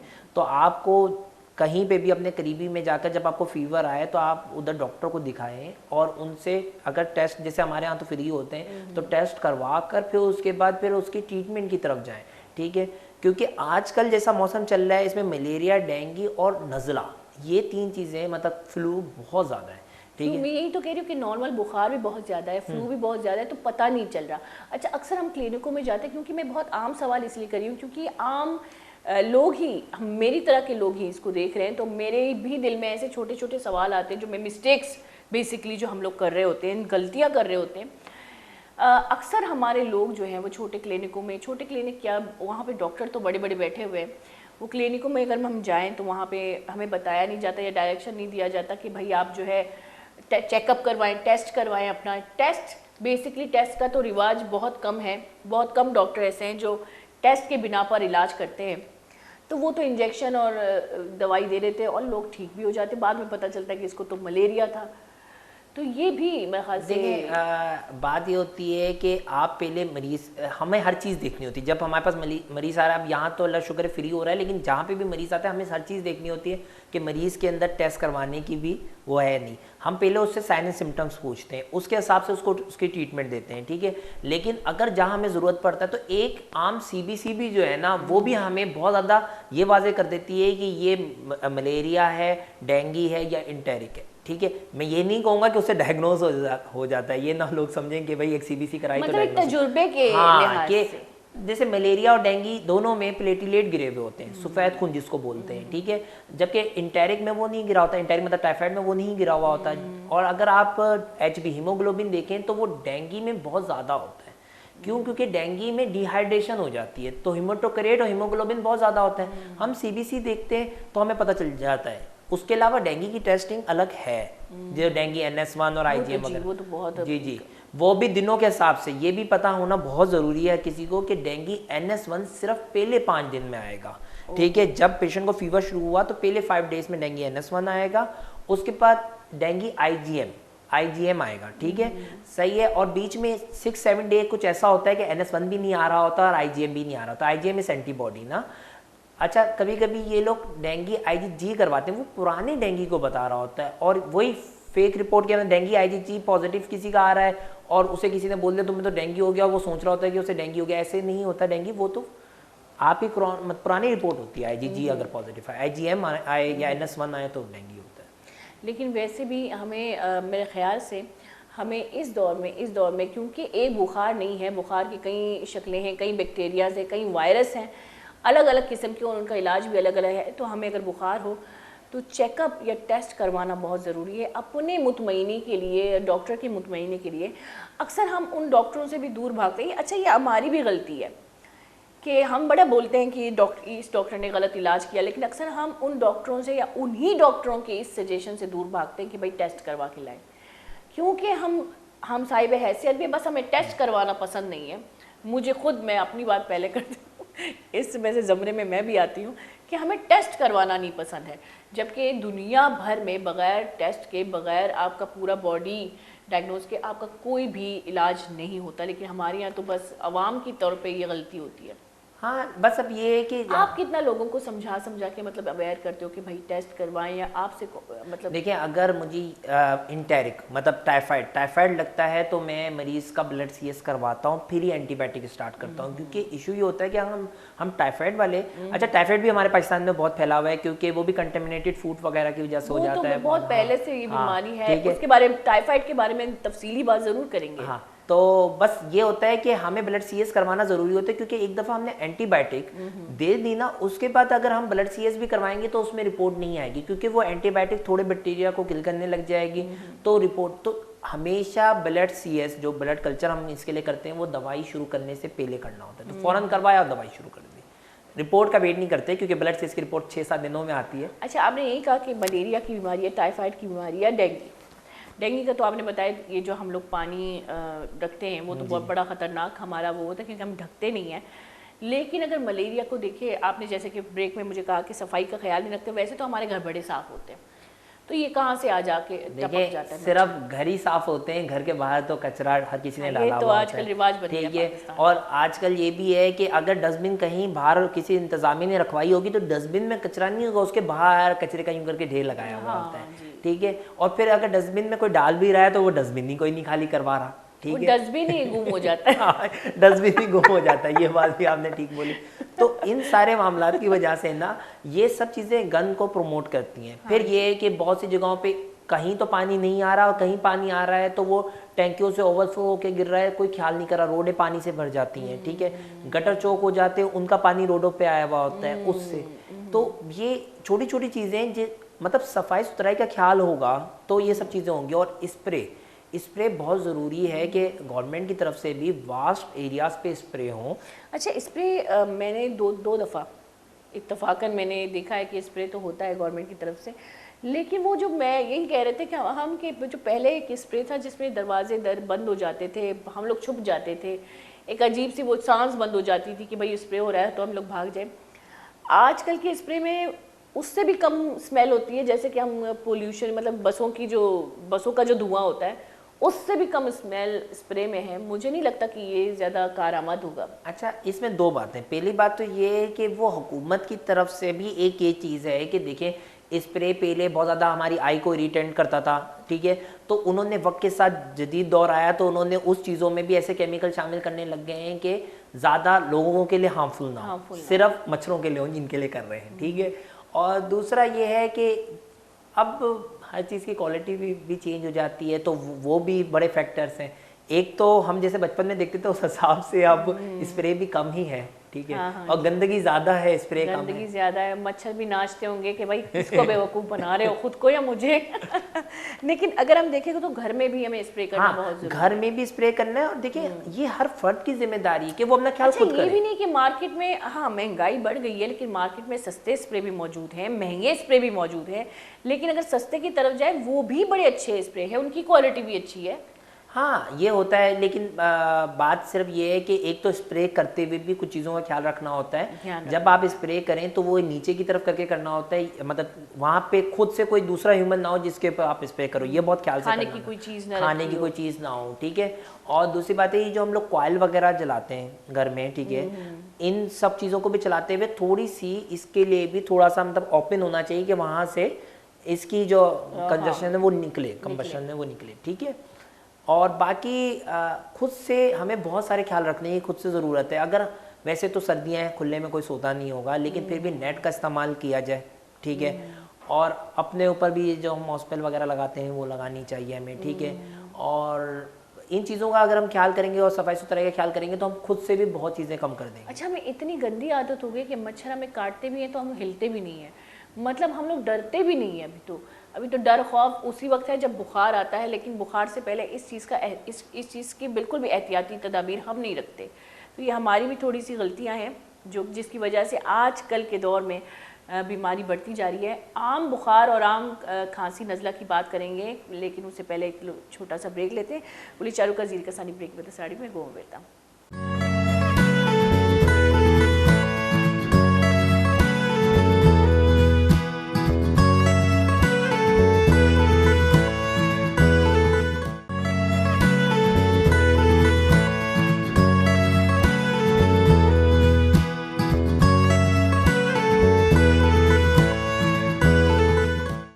चारू का ब्रेकर बेकनची साऱ्यांचो किंवा गप्पा ती खास कर मर्ची में सरहाल तपे फ्लूए जो अन्नी मर्ची बांधा जो मर्दम ए बीमारियां नहीं आमाचा खास कर तपे चक्कर एग्जाम और इशानी सिम्टम्स इशानी बारे गप्पा थी। मैं कभी कभी भूल जाती हूँ कि मैं क्या बात कर रही हूँ। नहीं ये जो अब जैसे कि हमने ब्रेक से पहले बात की कि बार बार मलेरिया का होना, ये फिर क्या है? देखिए मलेरिया प्लाज्मोडियम जो है, जो उसकी 4 किस्म है, फेल्सीपेरम, वाइवेक्स, ओवेल और मलेरी खुद। सही है, हमारे पास फेल्सीपेरम और वाइवेक्स बहुत ज़्यादा है। जो वाइवेक्स टाइप है ना, उसमें ये होता है कि वो लीवर में एपनोजाइड बना के रह जाती है। हम जो दवाई देते हैं क्लोरोक्वीन या फिर जो भी, उससे वो हाइप्नोजाइड पे असर नहीं होता और वो तकरीबन 1 महीने बाद दोबारा मलेरिया हो जाता है मरीज़ को। तो उसको भी ख़त्म करने के लिए प्राइमाक्विन एक गोली होती है जो हमें, जिसका कोर्स करना होता है 14 डेज़ का। पहले हमें उसकी अपनी दवाई क्लोरोक्विन देनी होती है, फिर हम प्राइमाक्विन का कोर्स करते हैं 14 डेज़ का, तो वो हैप्नोजाइड्स को भी किल कर देती है। तो फिर वो पेशेंट को दोबारा नहीं होगा। और ज़्यादातर मैंने यही देखा है कि वाइवेक्स वाले सिर्फ अपना इलाज करवा कर जो बाद में बैठ जाते हैं। लेकिन वो जो दवाई प्राइमाक्विन में कह रहा हूँ, वो भी देने से पहले हमें मर्दों में, औरतों में ज़्यादातर नहीं, लेकिन मर्दों में एक G6PD लेवल्स करवाने ज़रूरी हैं, क्योंकि उस दवाई का एक असर है। वो अगर किसी में G6PD लेवल कम होंगे तो उसको वो दवाई देंगे तो उसको एनीमिया हो जाएगा, मतलब तो उसमें इसके साइड इफेक्ट्स हैं। तो देख कर देना होता है हर चीज़, और हम लोग ये चीज़ें अपने भी अस्पताल में देख कर देते हैं और देते हैं। वरना अगर हम नहीं देंगे तो वो 1 महीने बाद दोबारा हमारे पास आ जाएगा, कहेगा डॉक्टर जी कि अभी तो सही हो गया था लेकिन ये दोबारा हो गया। अच्छा, ये भी होता है ना कि हर वैसे ही शोबा बहुत बड़ा है जैसे कि मैंने कहा, लेकिन तकरीबन आज के दौर में अगर देखें तो डॉक्टर्स भी इतने अवेयर नहीं करते लोगों को, या लोगों में इतना शऊर नहीं है, या डॉक्टर खुद इस चीज़ को हाईलाइट नहीं करना चाहता। ये भी एक बात है कि खुद भी लोग नहीं हाईलाइट करना चाहते, लेकिन हाईलाइट करना चाहिए। और ये क्राइम है, अगर आप एक डॉक्टर हो के इन चीज़ों को हाईलाइट नहीं करें तो अब मरीज़ को तो नॉलेज नहीं है। अल्लाह ताला ने अगर आपको इस लेवल तक पहुंचाया है तो फिर आपका काम है कि आप मरीज़ को गाइड करो कि भाई अब आपने ये चीज़ भी लेनी है, वरना मरीज़ आपके पास 1 महीने बाद दोबारा आ जाएगा। लेकिन मरीज़ क्योंकि 1 दफ़ा मलेरिया और 2 दफ़ा मलेरिया हो, उसकी तो मरीज़ के लिए तो बहुत ज़्यादा ये तकलीफ दे बात होगी ना। तो अच्छा, आपको एक और भी बुखार है मलेरिया के बारे में, तकरीबन तफसीली बात तो हो गई हमारी, तकरीबन हो गई, लेकिन हम टाइफाइड के बारे में आएंगे, क्योंकि टाइफाइड के हम जो बचपन में टाइफाइड सुनते थे तो टाइफाइड हमारे लिए कुछ और था कि बाल गंजे करवाने अगर टाइफाइड हो गया, क्योंकि टाइफाइड के बाल जो बढ़ते नहीं हैं, और गंजे भी करवा देते थे। उसके अलावा एक और जो है लोगों में एक मतलब वो है, उनकी थॉट्स ये हैं कि अगर आपको बचपन में टाइफाइड है तो जरासीम आपके अंदर है, तो जब भले आपकी एज बढ़ती जाए लेकिन वो जरासीम ख़त्म नहीं होंगे। क्या ये है? नहीं, ऐसा कुछ नहीं। हाँ, ये कहते थे कि भाई गाल ब्लैडर में जाके वो स्टोर हो जाते हैं, लेकिन ऐसी कोई चीज़ नहीं है। पेशेंट को अगर टाइफाइड होता है तो उसकी अगर उसने बिल्कुल, एक होता है हमारा ये बहुत देखा गया कि ट्रीटमेंट जब स्टार्ट होती है तो पेशेंट 7 डेज़ का अगर कोर्स है या 14 डेज़ का कोर्स है तो वो 3-4 डेज़ के बाद वो कोर्स बंद कर देता है खुद ही, क्योंकि उसका फीवर उतरने लग जाता है। और यही वो वजह होती है कि वो पेशेंट फिर जब अगली दफ़ा प्रेजेंट करता है तो कॉम्प्लिकेटेड होता है। तो कभी भी डॉक्टर जो कोर्स बोले, आपका देखें हर चीज़ की ना, जैसे हम इंटेरिक का कोर्स, टाइफाइड का कोर्स स्टार्ट करते हैं तो 30 से 34 दिन से बुखार उतरना शुरू हो जाता है। और सर, अक्सर लोग टीबी तक का कोर्स पूरा नहीं करते। बिल्कुल सही बोला आप, टीबी का 6-9 हर हम देखते हैं किस तरह की टीबी है, उस हिसाब से उसका इलाज करते हैं। और टीबी का भी अगर आपने एक दफ़ा इलाज छोड़ दिया तो अगली दफ़ा आपको बिल्कुल स्टार्टिंग से शुरू करना होगा, और अब आपको और ज़्यादा महीनों के लिए करना होगा और ज़्यादा सीवियर फॉर्म में आएगा। क्योंकि अक्सर लोग देहात से, अगर टीबी के शिकार है, देहात से आते हैं और मेडिसिन वो एक मतलब अगर 2 महीने का मेडिसिन ले लेते हैं, 3 महीने की मेडिसिन ले लेते हैं, तो 4-5वें महीने की मेडिसिन लेने के लिए उनको जो सफ़र करना पड़ता है, फिर उस सफ़र में वो एक सुस्ती सी और एक वो कि अभी हम ठीक हैं, अभी हम ठीक है, लेकिन उनको पता नहीं कि टीबी जो है उसका इलाज बीच में से रोकने से ये होता है कि आपको दोबारा उसी स्टेज से इलाज करना पड़ता है। और ऐसा क्यों? वैसे क्योंकि वो पूरे तरीके से वो जो टीबी के बैक्टीरिया से वो नहीं मरे हुए होते। असली में हुकूमत पाकिस्तान की तरफ से बहुत अच्छा है कि टीबी का इलाज बिल्कुल मुफ्त है, ठीक है। और उधर अलग अलग, हाँ मेरे हॉस्पिटल में भी और बहुत से हॉस्पिटलों में सेंटर्स बने हुए हैं। अगर जिसको टीबी होता है उसका मुफ्त इलाज, देखिए सबसे ज़्यादा तो खरीदने में पेशेंट को वो होता है ना, जब मुफ्त इलाज है तो बस उसको सफ़र तय करके आना है और दवाई लेनी। कौन सा बुखार है जिसके बाद टीबी का खतरा है? टीबी का खतरा बढ़ जाता है जिस बुखार के बाद। देखिए ऐसे ये मलेरिया, डेंगू, इंटेरिक से तो टीबी का कोई खतरा नहीं बढ़ता, हाँ लेकिन पेशेंट को कोई वैसी इम्यूनो कम्प्रोमाइज स्टेट हो, अमीनो कम्प्रोमाइज स्टेट या कुछ दवाइयाँ ऐसी हैं जो हम देते हैं कुछ बीमारियों के लिए, जैसे जोड़ों के दर्द के लिए हम कुछ ऐसी दवाइयाँ देते हैं जो पेशेंट की इम्यूनिटी बिठा देती हैं। जब इम्यूनिटी बिठा देती है तो उसमें जो टीबी छुपा हुआ होता है वो टीबी जाहिर हो जाता है या वैसे ही उसको टीबी लग जाता है। हमारा जो पाकिस्तान है उसमें टीबी बहुत ज़्यादा फैला हुआ है, ठीक है। तो बहुत से लोग ऐसे होते हैं जिनको टीबी शो नहीं हो रहा होता लेकिन वो उनके अंदर छुपा हुआ होता है। अच्छा, बहुत से ऐसे लोग मैंने देखे हैं। अच्छा, टीबी ना कि आपके लिए बल्कि दूसरे के लिए भी ख़तरनाक बीमारी साबित हो सकती है। मैंने बहुत से ऐसे लोग देखे हैं जो लगातार खांसते हैं, बलगमी खांसी है उनको, लेकिन वो अपना टेस्ट नहीं करवाते और उनकी खुद की स्टेज काफ़ी ख़राब होती है, वो अपना टेस्ट नहीं करवाते। इससे वो दूसरों के लिए कितना बड़ा ख़तरा साबित हो सकता है। बहुत बड़ा खतरा है। और मैंने ये बात भी, हम लोग की जो हमेशा इस बात पे फोकस होता है कि टीबी का टेस्ट हम करते हैं और टीबी पॉजिटिव आती है तो ट्रीटमेंट स्टार्ट करते हैं। कुछ जगहों पे टीबी की टेस्टिंग के बगैर उसकी ट्रीटमेंट स्टार्ट कर दी जाती है। ये भी एक किस्म का क्राइम है। क्यों? क्योंकि टीबी जब आपने दवाई शुरू की तो आपने उस दवाई को आप बीच में बंद नहीं कर सकते, ठीक है। तो आपने पहले मेक श्योर कर लेना टीबी है, एक तो हिस्ट्री होती है, उसके बाद अच्छा टेस्टिंग भी हुकूमत की तरफ से फ्री है, ठीक है। और बहुत सारे सेटअप्स में, हमारे सेटअप में भी टेस्ट भी इनके फ्री होते हैं टीबी के, क्योंकि ये ऐसी बीमारी है ना, जैसे हमारे पास हेप सी का टेस्ट, टीबी का, एचआईवी का, ये सब टेस्ट हमारे पास फ्री होते हैं। फ्री, बिल्कुल फ्री है। तो कोरोना का क्यों नहीं फ्री है? ये भी तो खतरनाक बीमारी है। देखें कोरोना के टेस्ट ने तो लोगों को मार दिया भाई। देखिए मतलब हमारे सरकारी सेटअप में तो कोरोना के टेस्टिंग फ्री थे, ठीक है। कोरोना एक वक्ती बीमारी है, ठीक है। और वक्ती बीमारी ने वक्त ही बदल दी हमारी। जी, बिल्कुल। आप देखें, मैं हैरान हूँ, इतनी बड़ी बीमारी जिसमें दुनिया फैलने का खतरा है, पूरे पाकिस्तान की जिद में आने का खतरा है। दुनिया में हर चीज़ फ्री प्रोवाइड की जा रही है, पाकिस्तान में मास्क तक महंगा हो रहा है। हाँ, ये तो अब ये भी मास्क महंगा हुआ है, ये भी फोकल पर्सन की वो है। मतलब हर लेवल पे, मैं किसी को क्रिटिसाइज नहीं करता, लेकिन हर लेवल पे लोग ये सोचते हैं कि अगर ऐसी कोई चीज़ हो तो उसमें ज़्यादा मुनाफा कमा सकें। तो सर, ये अगर चलो लोगों को अगर छोड़ देते तो गवर्नमेंट की तरफ से ये चीज़ें फ्री क्यों नहीं होती हैं? अगर लोग ट्रैवल करते बाहर, एक तो कोरोना का टेस्ट। जी, बिल्कुल सही कहा। मैं अपना एक्सपीरियंस बताती हूँ। मेरा हस्बैंड जाने वाला था बाहर अपनी अम्मी के साथ और अपनी कज़न के साथ। तो क्या हुआ कि अम्मी को बड़ी खांसी थी, दोनों बाकी बिल्कुल नॉर्मल थे। तो कोरोना का टेस्ट जो है, जो कि आपके लिए मतलब ज़रूरी है, तो उसके लिए हमने एक बड़े हॉस्पिटल में, छोटे हॉस्पिटल में इसलिए नहीं गए कि भाई हो सकता है कि वहाँ पे कोई वो हो, सिस्टम थोड़ा वो हो। बड़े हॉस्पिटल में गए, अम्मी तो बिल्कुल सही सलामत थी, दोनों को कोरोना आ गया। दूसरी बार जब टेस्ट किया तो दोनों क्लियर थे। अब देखिए, ये भी तो गलत है ना कि आप इतना पैसा दें, एक तो ट्रैवलिंग के लिए जा रहे हैं, फिर आपका अगर आप गलत कोरोना इंडिकेट हो गया तो आपका टिकट भी गया। तो ये सारी चीज़ें देखिए, इसमें भी ये चीज़ है कि कभी कभी कोविड के एंटीजन की जाती थी, आपके व्यूज लेने के लिए कोविड एंटीजन की जाती थी, उसमें चांसेस फॉल्स पॉजिटिव आने के भी होते थे, ठीक है। लेकिन जो कोविड का पीसीआर है ना, पीसीआर, उसमें वो प्रूवन अगर वो किसी का आता है तो वो उसको पॉजिटिव ही होगा। और दूसरी बात ये कि कोविड का ये है कि उसका पीसीआर या कोविड की इन्फेक्टिविटी पीरियड भी कोई इतना बड़ा नहीं है, ठीक है। और आखिरी वाली स्ट्रेन में तो हमने देखा 4-5 डेज मैक्सिमम था कि हम आइसोलेशन में रहते थे।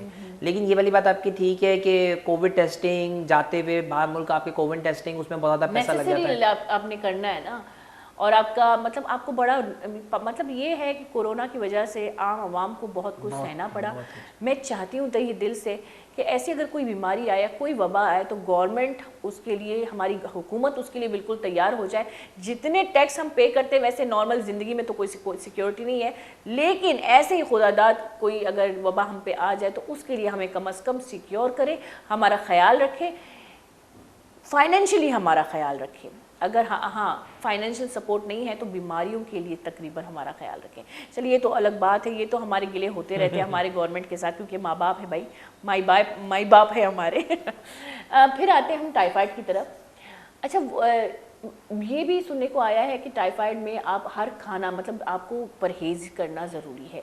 परहेज़ ना करने वाले कितने नुकसान में आ सकते हैं? परहेज करने वाले नुकसान में आते हैं, क्योंकि उसकी वजह ये परहेज ना करने वाले, क्योंकि इशू ये होता है कि जो टाइफाइड होता है ना, ये गट परफोरेशन, आपने मतलब जो आंत होती है, बड़ी आंत, उसके फट जाने का अंदेशा भी होता है इसमें, ठीक है। तो वक्त पे इसकी ट्रीटमेंट स्टार्ट की जाए और सॉफ्ट डाइट, बिल्कुल नरम गजाएं, सख्त गजाएं नहीं खानी। ज़्यादातर हम लोग दही, डॉक्टर रोटी खाने से भी मना, रोटी खाने मतलब रोटी भी हम इतना सख्त नहीं समझते, हम डबल रोटी और वो भी नरम, और उसके अलावा दही वगैरह पे और मिर्ची वाली चीज़ों से परहेज़ करते हैं, ठीक है। उसके बाद ये है कि अब टाइफाइड भी वक्त के साथ अपनी मतलब जैसे हर बीमारी ताकतवर होती जाती है क्योंकि उसकी दवाइयाँ देते रहते हैं, तो अब टाइफाइड में भी जो पहले ज़माने में दवाइयाँ यूज़ हो रही थी अब वो नहीं होती। अब वो भी XDR टाइफाइड हो गया है जिसमें ड्रग रेजिस्टेंट टाइफाइड है, उसमें सिर्फ 2 दवाइयाँ हैं हमारे पास, एक मेरोपेनम और दूसरी एजिथ्रोमाइसिन जो इस्तेमाल होती है, ठीक है, उसके अलावा नहीं होती, ठीक है। तो यही इशू होता है हमारे यहाँ के लोग वक्त पे, या फिर यही है कि जो पुराने ज़माने में जो केमिकल्स दिए जाते थे उन केमिकल्स को लेते रहते हैं और इतनी देर कर जाते हैं कि वो फिर सर्जरी में लैंड ऑन करते हैं कि उनकी गट परफोरेट हो चुकी है। अच्छा, मेरा अपना एक कज़न था, उसमें उसका मतलब कुछ लोग वहमी भी होते हैं, मुझे नहीं पता, शायद वो उसने जो मैंने आपसे कहा ना कि बचपन में अगर टाइफाइड हो तो क्या हमें ख़तरा है, तो उसने वो क्या करता था कि उसको थोड़ा सा भी बुखार होता था, कोई इंजेक्शन वो जो है कहीं से लाता था, कहता है ये मेरे बचपन में मुझे टाइफाइड हुआ था तो ये वही टाइफाइड का बुखार है, वो खुद से इंजेक्शन लगवाता था डॉक्टर के पास जाके। अब मुझे नहीं पता इंजेक्शन कौन सा था। ये ना बहुत फेक, मतलब बहुत गलत तरीके से ये जो है ना, ये हमारे सेटअप्स में ये वाली चीज़ें होती हैं कि लोग ट्रीटमेंट खुद से स्टार्ट करना शुरू कर देते हैं, ठीक है। अब एंटीबायोटिक का एक प्रोटोकॉल है कि भाई ये एंटीबायोटिक देनी है जो उस बीमारी के लिए सही है, ठीक है, वो नहीं देते, ठीक है। और ये कि इंजेक्शन बहुत ज़्यादा लोग जो हम एलोपैथिक नहीं होते, ठीक है, वो बहुत सी जगहों पे कंपाउंडर जो है वो डॉक्टर बन के पेशेंट्स को उस वक्त स्टेरॉइड वगैरह के इंजेक्शन लगवा कर वक्ती तौर पर उससे रिलीफ देते हैं। स्टेरॉइड के इंजेक्शन लगवा के वक्ती तौर पे रिलीफ हो जाता है मरीज़ को, मरीज़ मुतमईन हो जाता है। और बाद में ज़्यादातर पेशेंट हमने देखा कि हम तो खुद तो मेडिसिन के हैं, लेकिन जो सर्जरी में हमने देखा कि वो लैंड ऑन होते हैं गट परफोरेट वगैरह के साथ। अच्छा, पर इस पे अगर ऐसी बात है कि माहौल में ऐसे डॉक्टर भी हैं जो कि डॉक्टर नहीं हैं, क्योंकि आजकल मीडिया ने सब कुछ आपके सामने खोल दिया है और तकरीबन हर प्रोग्राम में आपके जो फॉल्स डॉक्टर हैं या बैठे हुए हैं या क्लिनिक खोल के बैठे भाग जाते हैं। अच्छा, जब भागते हैं तो मुझे बड़ी हंसी आती है। तो बड़े ही हमारे क्वालिफाइड ये जो मीडिया एंकर्स हैं उन्होंने बहुत अच्छा काम किया इस पर, बहुत अच्छे एक्शन लेते, लेकिन उसके अलावा कोई आप माशाल्लाह पाकिस्तान में डॉक्टरों की कमी नहीं है, तो ये डॉक्टर मजमूई तौर पे इस पर एक्शन क्यों नहीं लेते? देखिए हम लोग, क्योंकि मैंने देखा खुद अपने कुछ एरियाज हैं जिधर मैंने देखा कि वहाँ पर जो कंपाउंडर थे या फिर स्टाफ थे ना, उन्होंने क्लिनिक खोल ली और वो वहाँ पर उनके वहाँ मरीज मतलब जो लोग हैं वो उनके रिश्तेदारों में होते हैं, तो वो इतना ट्रस्ट करते हैं कि वो उनको दिखाते हैं। और जब वो फंस जाते हैं, जब वो, क्योंकि उनको तो कोई नॉलेज नहीं होती, वो तो सिर्फ वो देखते हैं कि अस्पताल में आते हैं, अच्छा डॉक्टर ये दवाई लिख रहा है, वही दवाई वहाँ देना शुरू करते हैं, लेकिन उनको तो ये पता नहीं होता कि भाई अब बीमारी चेंज हो गई, दूसरी बीमारी, वो हर बुखार में एक ही दवाई दे रहे होते हैं।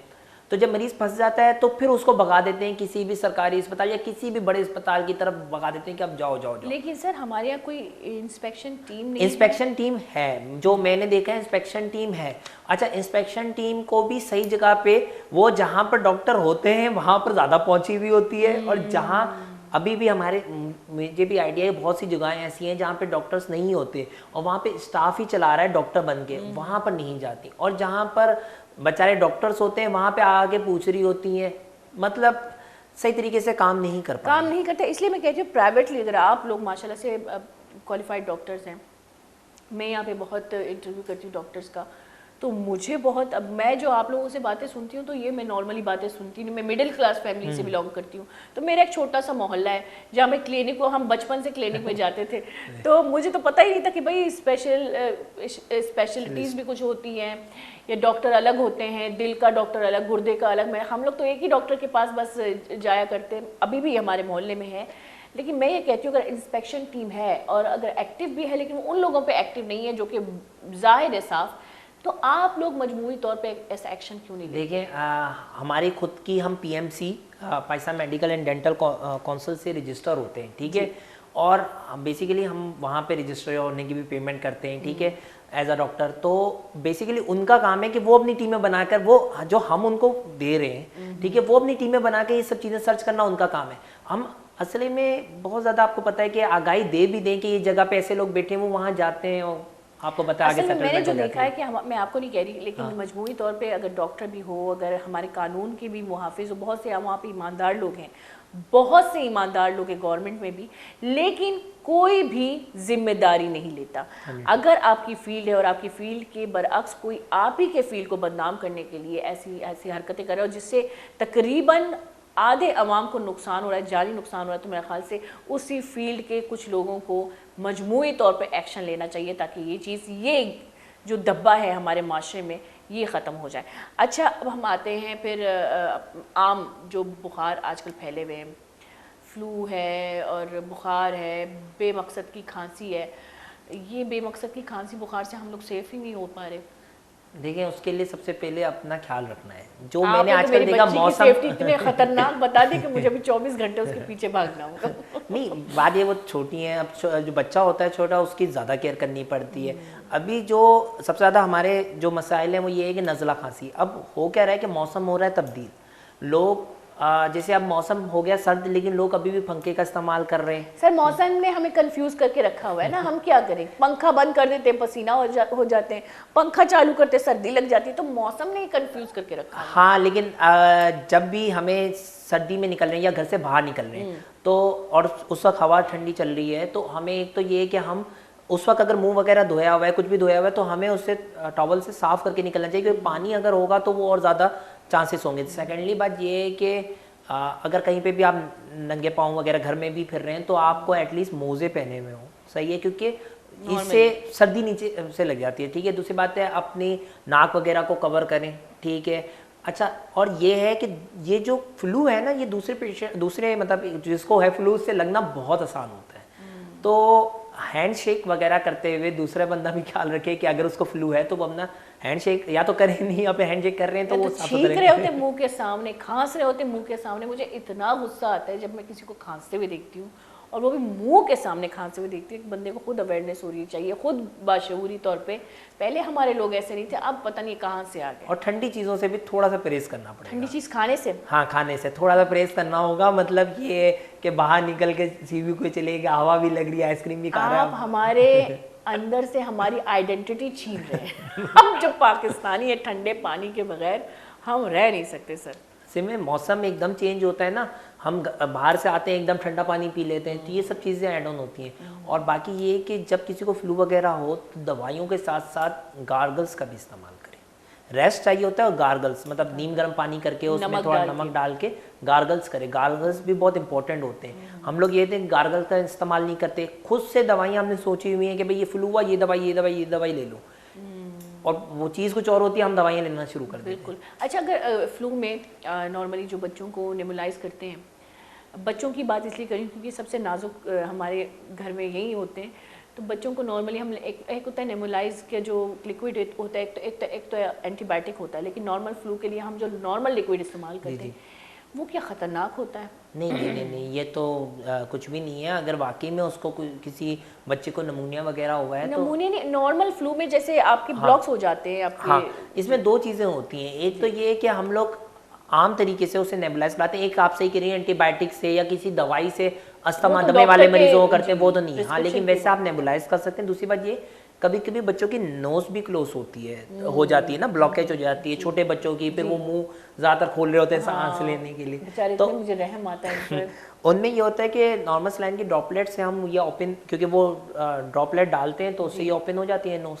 ठीक है, तो बात यही है कि बच्चे का ख्याल आपने बहुत ज़्यादा रखना है, उसको हर वक्त, क्योंकि हमारा बॉडी फिर भी ये सब चीज़ें सर्दी को बर्दाश्त कर सकती है, उसको एकदम मौसम के चेंज में वो बीमार हो जाएगा। अच्छा, जो घरेलू टोटका है हमारा, हम तो माओ से चलते हैं, आजकल माओ से बिल्कुल नहीं चलते, लेकिन फिर भी कुछ लोग, मेरे जैसे लोग माओ से चलते हैं।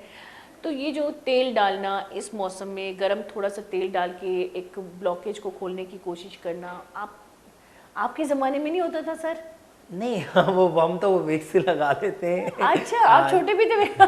हमारे तौर पे तो बच्चों को ऐसे वो जो नहीं मालिशियाँ, हाँ, मैं तो नहीं करवाती। खैर, असली में इशू ये है कि जितना ये मौसम है ना, इसमें आपने बच्चे को बिल्कुल खोल के मालिश करना शुरू की, उसमें भी उसको हवा लग जानी है। क्योंकि बात तो ये है कि इतनी हवा चल रही है, और कोई ना कोई आएगा वो पंखा खोल देगा, कोई आएगा दरवाज़ा खुला छोड़ देगा, और ये सुबह और मतलब बिल्कुल जब सूरज ढल रहा होता है और वो हो रहा होता है। उस वक्त ये है कि उस वक्त बहुत ठंड होती है, किसी ने गेट खोल दिया, बच्चे को हवा लगे जा रही है। अच्छा, एक और भी है ना कि बच्चे को एक्स्ट्रा दबना और उससे बच्चे को इस मौसम में पसीना आ जाए, तो वो पसीना कितना खतरनाक हो सकता हाँ, है। ये बात है। और फिर पसीना आ जाओ, फिर एकदम ये करना कि पसीना आ गया तो आप हर चीज़ उतार दो, तो पसीना बेचारे का, और फिर एकदम उसे ठंड लगने लग जाती है। तो हर चीज़ एक इतदाल में होनी चाहिए, ठीक है। जितनी उसको नीड हो सिर्फ उतनी ही चीज़ें उसको पहनानी चाहिए। और बाकी दूसरी बात ये कि जो क्रॉलिंग वाले बच्चे होते हैं उनमें ये ज़्यादातर ख्याल रखना है कि हम लोग जो ज़मीन है कि ज़मीन भी ठंडी होती है, ठीक है। तो उस पर भी चादर, कालीन भी देखते हुए, क्योंकि इशू ये होता है कभी भी कालीन से किसी को एलर्जी होती है, ठीक है। फैमिली में भी एलर्जी रन कर होती है, ठीक है। मतलब इस दौर में भी इतना ख्याल रखें इन बच्चों का। रखना ही पड़ेगा, बच्चे अपने ही हैं तो रखना पड़ेगा ख्याल तो। चले, ज़रूर इस बारे में मज़ीद बात करेंगे, लेकिन एक छोटा सा ब्रेक ले लें। ब्रेक की बिजी रे मनी टीम आओ गुने चारू का जीरे का सानी ब्रेक की वजह साड़ी में होगा।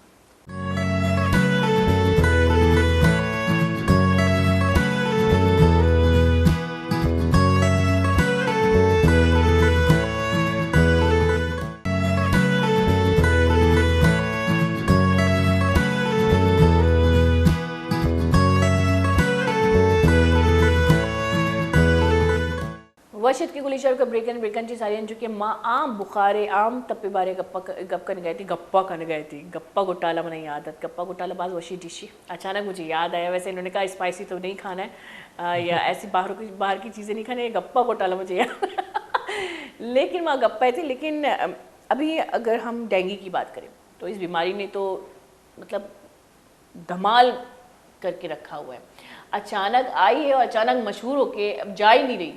तो डेंगू में कितने ख़तरनाक मरहले आ सकते हैं और डेंगू का इनिशियल स्टेज कैसे पता चल सकता है, उसके बारे में थोड़ी सी बताइए। ठीक है। असली में डेंगू भी जैसे हम वो पहली बातें तो उसके हिसाब से कर चुके हैं, और ये भी हमें पता है कि सितंबर में उसकी आउटब्रेक हुई थी कराची में, और मतलब पूरे सिंध में, क्योंकि सैलाब के बाद बहुत ज़्यादा आउटब्रेक हो गई थी सितंबर में। तो उस वक्त वो पिछले पूरे साल से 4% ज़्यादा, मतलब 4% नहीं 4 टाइम ज़्यादा हुआ था डेंगू।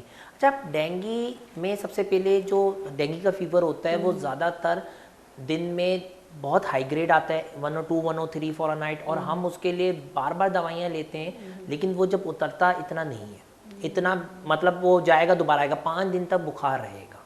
और बुखार के साथ जो हमने देखे हैं ज़्यादातर इनिशियल स्टेज की बात कर जी रहे हैं जी, जो आम डेंगू फीवर है उसमें बुखार रहेगा, उसको सर में दर्द और पूरा जिस्म टूट रहा होगा।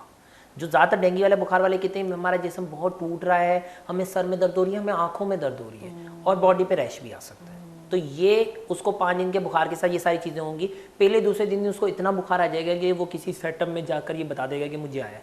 लेकिन हमें जो चीज़ें पे बहुत तवज्जो देनी है वो प्लेटलेट काउंट, जिसको हम सफ़ेद खून कहते हैं, सबसे खतरनाक मरहला क्योंकि इसमें सफ़ेद खून कम होता जाता है, कम होता जाता है। तो हम रोज़ उसके सफ़ेद खून का टेस्ट करते हैं, और अगर वो कम होते होते 10 से कम हो जाए, 10,000 से कम हो जाता है, तो फिर हमें सफ़ेद खून लगाना भी पड़ता है। वैसे हम नहीं लगाते, 10,000 से कम पे लगाते हैं। और उसके अलावा अगर उसे कुछ चीज़ें हमें बतानी पड़ती हैं, और ये क्योंकि हम उसके सफ़ेद खून गिर रहे होते हैं तो हम उसे कहते हैं कि भाई दांत ब्रुश नहीं करो, सख्त चीज़ें नहीं खाओ, कहीं से भी खून निकले तो फ़ौरन हमें आके बताओ। क्योंकि कभी कभी मरीज़ यही समझ रहा होता है कि ज़्यादातर ब्लड इन यूरिन आ रहा होता है, तो वो इसको इस तरह कंसीडरिंग नहीं कर रहा होता, और गम ब्लीडिंग भी हो रही होती है तो वो इसको भी इतनी वैल्यू नहीं दे रहा होता। लेकिन इन सब चीज़ों को वैल्यू देनी है। बुखार में तकरीबन अगर खून का बहाव हो तो आपको इमीडिएट जाना चाहिए।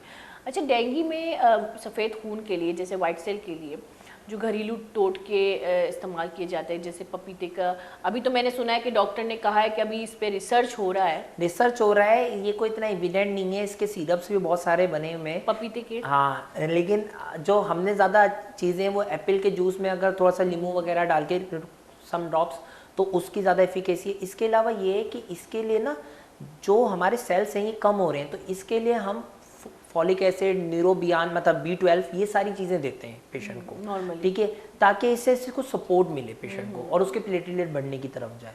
और बाकी उसको ख्याल रखने के लिए कहते हैं, क्योंकि डेंगू सिर्फ यही नहीं कि सिर्फ प्लेटलेट कम करता है, डेंगू इसके अलावा भी बहुत सारी चीज़ें कर सकता है जिसमें जान जाती है। अच्छा, डेंगू से कैसे हम लोग मुतासिर हो सकते हैं? जैसे कि आपने कहा कि मलेरिया से आपका जो ब्लडर है वो मुतासिर हो सकता है, आपका लीवर मुतासिर हो सकता है। डेंगू से क्या होता है? डेंगू से हमारे डेंगू की एक ये है कि वो तकरीबन हर ही ऑर्गन पे असर कर रहा होता है। सबसे ज़्यादा कुछ वार्निंग साइंस होते हैं डेंगू के, अगर के वो चीज़ें आए तो आपको फ़ौरन अस्पताल की तरफ जाना है। उसमें उसको पेट में शदीद दर्द हो रही हो और उल्टियाँ आ रही हो बुखार में। जी, आपने देखा होगा कि डेंगू वाला ये कहने लग जाता है कि मुझसे कुछ नहीं खाया जा रहा, मैं जो खा रहा हूँ मुझे उताई आ रही है। ठीक है। दूसरी ये बात है कि फ्लूइड रिटेंशन, के उसको टांगों में सूजन महसूस होने लग जाए, सांस लेने में दुश्वारी आने लग जाए। ठीक है। और बाकी उसके हिमेटोक्रेट, एक सीबीसी में एक चीज़ होती है हिमेटोक्रेट, वो ज़्यादा हो जाता है। क्यों? क्योंकि उसको डिहाइड्रेशन हो जाती है। ठीक है।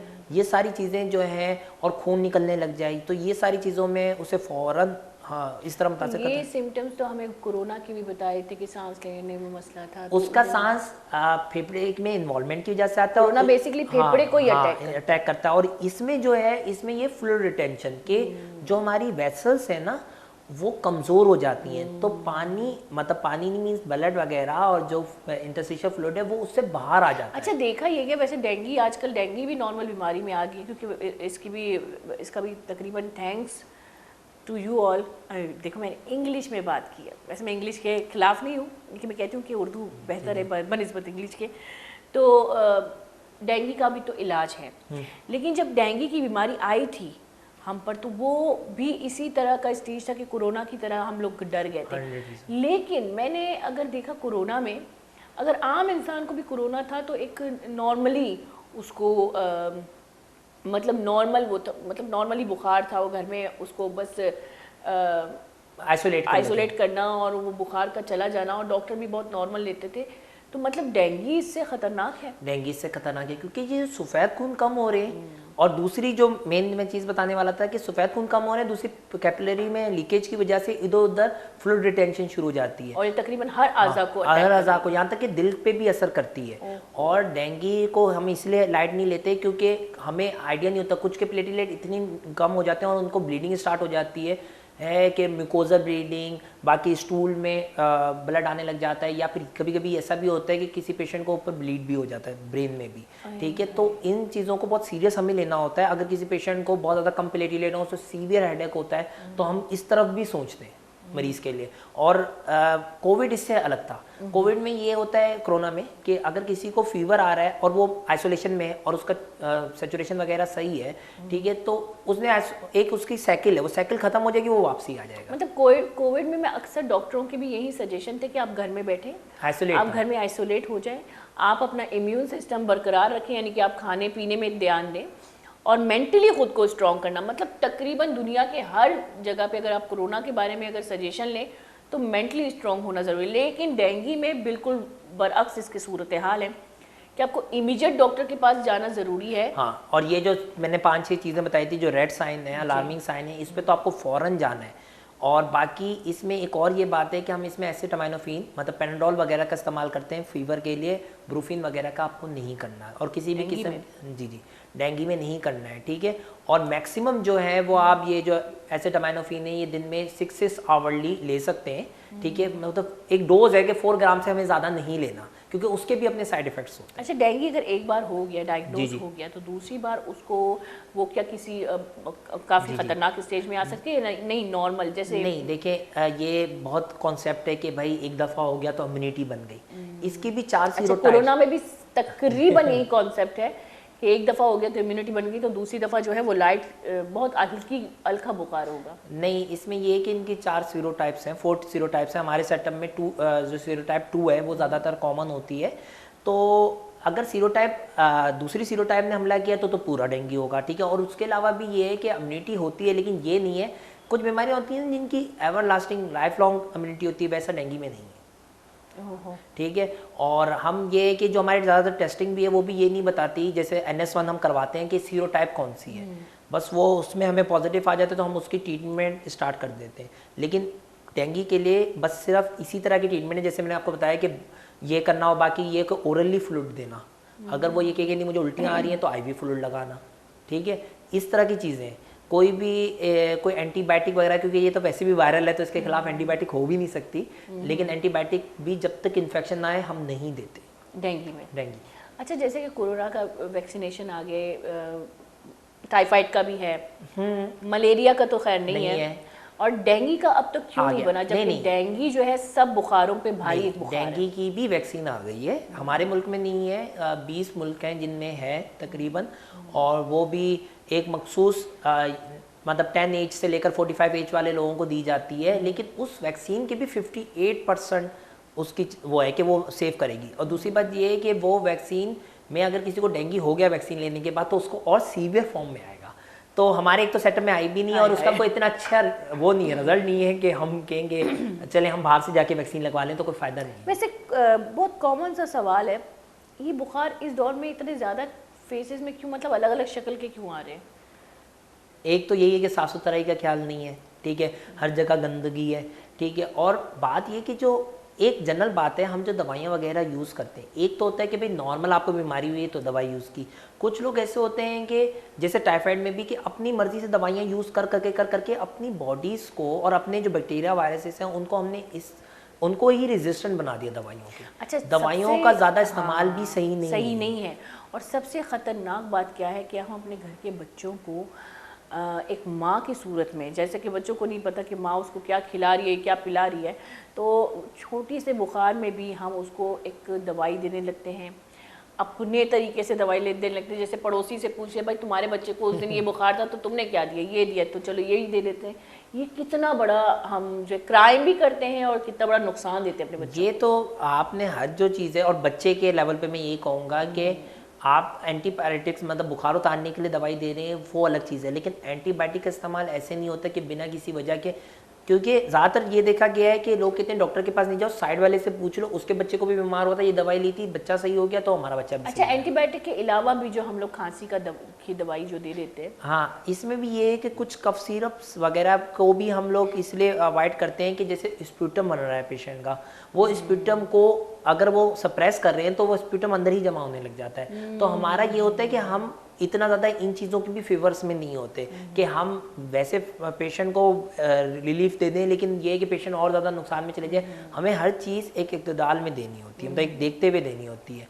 और एंटीबायोटिक के लिहाज से भी ये है कि एक ये है कि एंटीबायोटिक तो अच्छी उसकी दी जाए, और दूसरी बात ये है कि जो एंटीबायोटिक इस बीमारी के लिए वो वाली एंटीबायोटिक दी जाए, क्योंकि हमें तो अंदाज़ा हो जाता है हिस्ट्री पूछ के कि भाई क्या बीमारी का शक है और इस सेटअप में यहाँ पे कौन कौन सी अच्छी दवाइयाँ हैं जो इस्तेमाल की जा सकती हैं। बेसिकली बात वही आती है कि हर बुखार, चाहे बुखार कोई भी हो, लेकिन सिम्टम्स अगर जैसे कि उन्होंने कहा कुछ नज़र आए ख़तरनाक वाले, या नॉर्मल बुखार से अलग कुछ सिम्टम्स नज़र आए, इमीडिएट डॉक्टर से रब्ता करें, लेकिन उस डॉक्टर से नहीं जिस पे आपको पता हो कि वो चेकअप में, मतलब मैं ये सजेस्ट करती हूँ कि जो डॉक्टर आपका पूरा एक टेस्ट करके अपना फ़ैसला बताएगा वही क्वालिफाइड डॉक्टर होगा। क्योंकि अक्सर, हाँ, जैसे कि इन्होंने कहा कि अक्सर मरीज़ के मुताबिक जो है डॉक्टर अपने एक्सपीरियंस से भी बता रहे होते हैं, लेकिन खुदारा ये मेक श्योर करें, ये बिल्कुल मेक श्योर करें कि आप किसके पास जा रहे हैं, क्या कहाँ जा रहे हैं, किस जिस्म के किस आज़ा के लिए जा रहे हैं,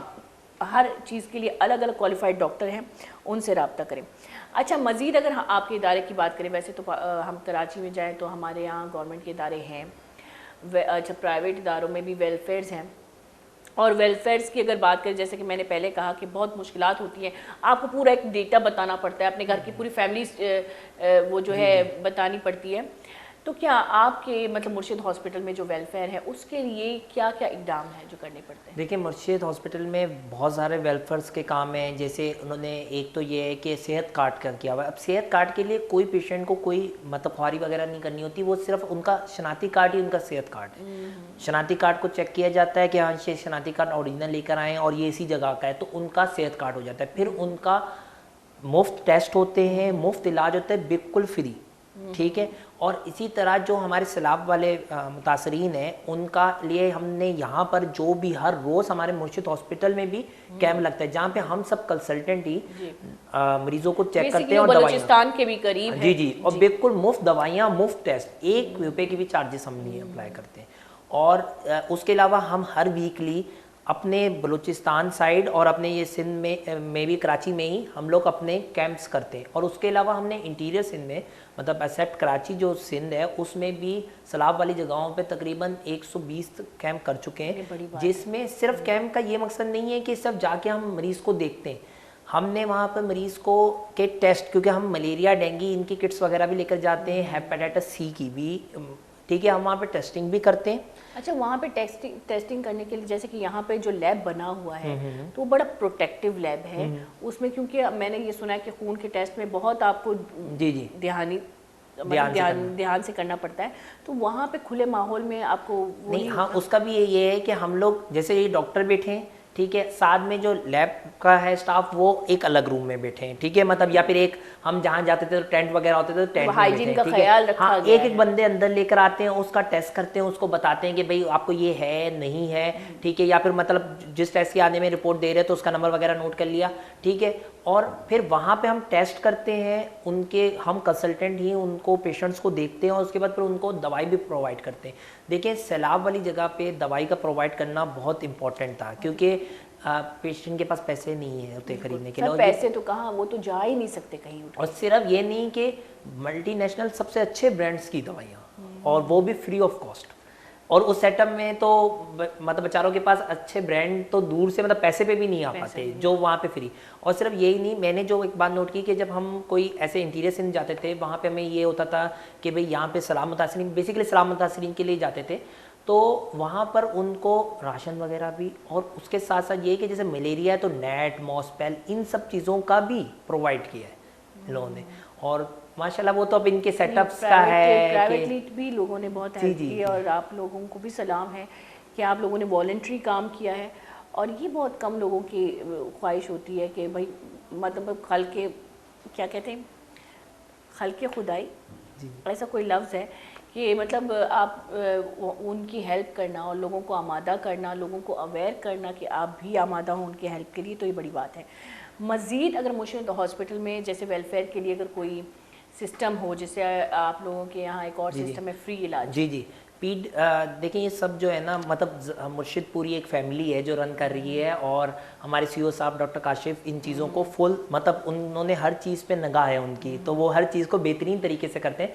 हमारे में PWA कैंप भी होते हैं, ठीक है, और भी ये भी है कि अगर बिल्कुल एक मरीज़ जो कि ना तो सैलाब मुतासरीन है और ना ही उसका सेहत कार्ड है वो भी आता है तो उसको भी हम डिस्काउंट देते हैं, ठीक है, और बाकी बहुत सी जगहों से इंश्योरेंस वाले जो मरीज़ होते हैं उनको भी डिस्काउंट मिलता है। अच्छा, मतलब इसमें कोई सिटी के बाउंड्रीज नहीं है कि कोई किस इलाके से हो, इलाकाई बाउंड्रीज? नहीं, इलाकाई बाउंड्री नहीं है। यही तो मैं आपको एक सबसे पहले मैंने बात बताई थी कि मलेरिया और डेंगू का टेस्ट इतना इन्होंने फ्री किया, और मैं आपको बताया कि 60,000 टेस्ट, ये एक आम बात नहीं होती 60,000 टेस्ट करना, और वो उन लोगों ने जो है वो किसी के लिए भी, अगर मैं भी अपना जाके करवाऊंगा तो मेरा भी फ्री होगा। ये नहीं होता कि ये इसके लिए फ्री है तो उसके लिए नहीं है।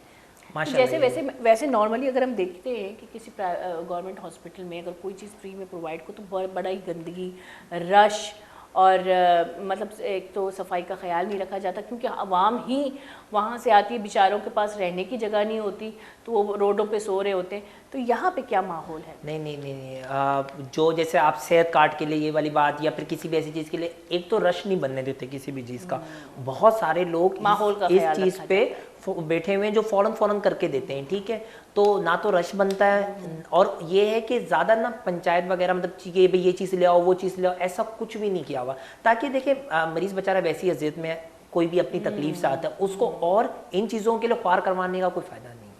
अच्छा, ये सबसे बड़ी बात होती है, क्योंकि जब हम हुकूमती इदारों में जाते हैं, हालांकि ये भी एक हुकूमती इदारा ही है, मतलब बहुत समय मतलब हाँ, मतलब वेलफेयर है, सेमी हुकूमत कह सकते हैं, क्योंकि वेलफेयर है, वहाँ से चीज़ें मरीज़ों को प्रोवाइड करें। लेकिन इसके अलावा अगर हम देखें वहाँ पे जाते ही चाहे कोई भी इदारा हो, जैसे कि हम लोग जो है अगर जाते हैं तो ऐसे ट्रीट होते हैं जैसे कि पता नहीं हम इंसान ही नहीं है, हम कोई बाहर बैठे हुए कुत्ते बिल्लियाँ हैं जिनको कभी भी शू करके भगाया जा सकता है।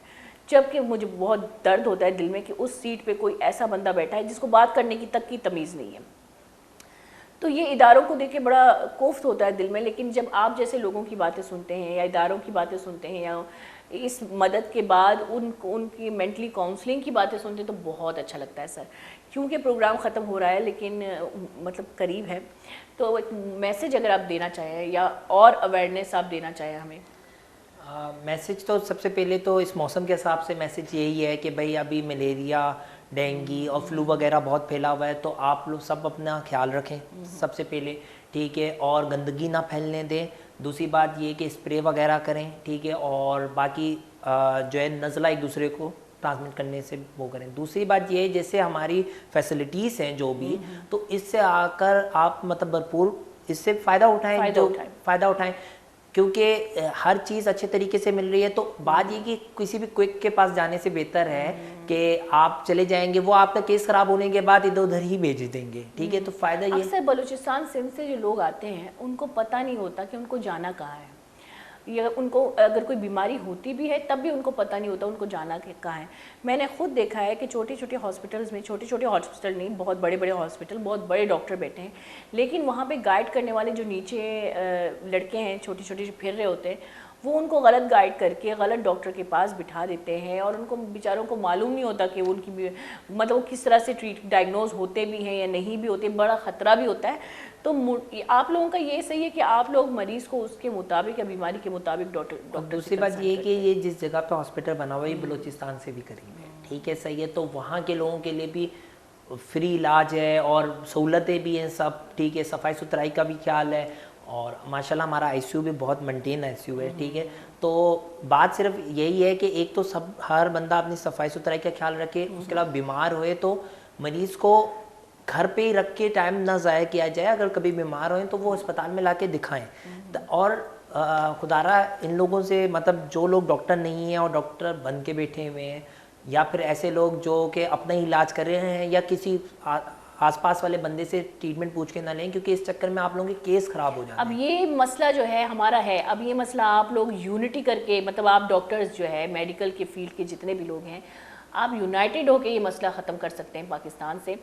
और मैं दुआ करती हूँ कि ऐसा कोई सिस्टम हो, आप लोगों में कोई ऐसा सिस्टम आए कि आप इन डॉक्टरों को, जो हमारे जान को भी नुकसान, तकरीबन आपको भी नुकसान है और हमें भी नुकसान है, और ख़ासकर इंसानी जान को नुकसान देने वाला कातिल होता है और कातिल की सज़ा वही होती है जो होती है। तो बहुत बहुत शुक्रिया सर, आप आए, बहुत अच्छा लगा आपके साथ प्रोग्राम करना। और मुझे सबसे बड़ी खुशी ये हुई कि हमारे लोगों को आज की नौइयत में, आज के दौर में, इस माहौल में जो बुखार ने परेशान करके रखा हुआ है, उसके लिए थोड़ी सी मतलब एक आगाही मिली। आपका भी बहुत बहुत शुक्रिया, आपने मौका दिया, क्योंकि ये ऐसी छोटी छोटी मतलब छोटी या बड़ी किसी भी तरीके से कई बीमारियां हैं जिनके बारे में आगाही अगर मिले तो ये है कि इंसान अपने लेवल पे उन चीज़ों से बचाव कर सकता है। तो आपने ये प्लेटफॉर्म फराहम किया कि हमने अपनी बात जो है कन्वे की, ताकि लोगों के लिए हम मतलब प्लेटफॉर्म क्या, हम आपके लिए, हम तो अपने आवाम के बारे में सोच रहे हैं। बहुत बहुत शुक्रिया सर। गोली चारू का उम्मीद करना कि हमारा प्रोग्राम पसंद भी पर्चा केश में वास्ता सरपदिया और सरपदी हमशी की अगर शुमार लोग तो कसानी बुखार अगर कोई सिम्टम्स या अंचीन चीज़ हस्ती के अंचू के माबर कोई बारे इमीडिएट डॉक्टर कबर हुए और ती हिफाजत बिकने थी चुक्का नहीं हिफाजत बिकने यमशी में मना माहल कबल जरा भी देता इजाज़त वो थी खैर बिकने थी मात पे खैला अल्लाह मायर बिक लेता मनी इमगंची नहीं अल्लाह में यार।